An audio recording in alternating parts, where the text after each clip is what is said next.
Bangladesh cricket কি বর্তমানে golden পিরিয়ডে আছে? বাংলাদেশ শেষ 10টা টি-20 সিরিজের মধ্যে হেরেছে মাত্র 3টা সিরিজে। একটা সিরিজ হয়েছে ড্র এবং বাকি 6টা সিরিজই বাংলাদেশ জিতেছে।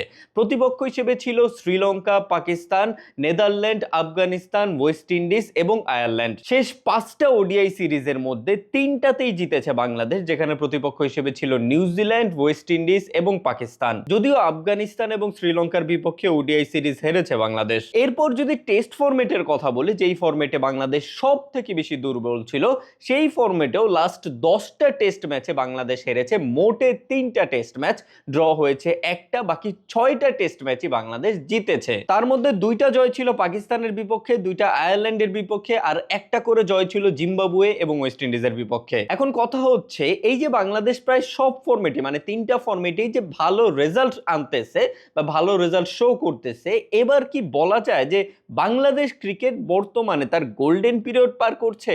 উত্তরটা হচ্ছে না। এর আগেও বাংলাদেশ ক্রিকেটের একটা ভালো সময় ছিল, অর্থাৎ 2014 থেকে 2017 সাল, যেই সময়টাকে অনেকেই বাংলাদেশের গোল্ডেন পিরিয়ড বলে থাকে। কারণ 2015 সালে বাংলাদেশ প্রথমবারের মতো বিশ্বকাপের কোয়ার্টার ফাইনালে উঠে, আবার ইংল্যান্ডকে হারিয়ে বিশ্বকাপের নকআউট পর্বেও যায়। ওই সময়ে বাংলাদেশ একের পর এক ভারত, পাকিস্তান, সাউথ আফ্রিকার মতো শক্তিশালী দলগুলোকে একের পর এক ওডিআই সিরিজ হারায়, তাও আবার তাদের বিপক্ষ দলগুলো ছিল ফুল স্ট্রেংথ দল। বর্তমানের মতো বিপক্ষ দলগুলো কোনো বি টিম, সি টিম বা নতুন প্লেয়ারদের দ্বারা তৈরি করা কোনো দল ছিল না। কিন্তু একটা জায়গায় বা একটা ফরম্যাটে বাংলাদেশ তখনও বেশ ভালো রকমের দুর্বল ছিল, সেটা হচ্ছে টেস্ট ফরম্যাট। হ্যাঁ, ওডিআইতে তখন বাংলাদেশ দুর্দান্ত ছিল, টি-20তেও স্ট্রাগল করতেছিল, বাট টেস্ট ফরম্যাটে বাংলাদেশ তখন একদমই ধারাবাহিক ছিল না। ওই সময় টেস্টে বাংলাদেশ বড় কোনো দলকে হারানো ছিল খুবই বিরল ঘটনা, এবং সবচেয়ে ইম্পর্টেন্ট বিষয় ছিল বাংলাদেশ তখন টেস্টে ডিফেন্সিভ মুডে খেলতো, অর্থাৎ শুধুমাত্র